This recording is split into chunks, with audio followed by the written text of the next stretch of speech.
Precautions to follow after knee replacement. Why do you need to follow knee precautions? This is to prevent dislocation of the knee joint.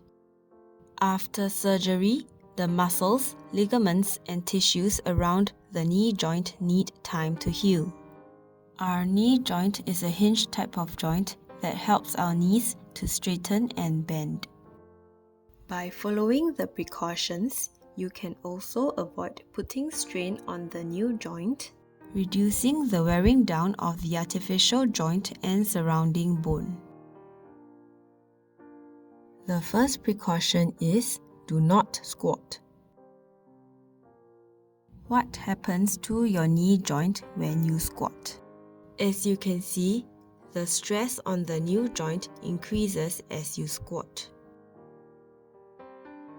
Secondly, do not kneel. Thirdly, do not twist or pivot on the operated leg.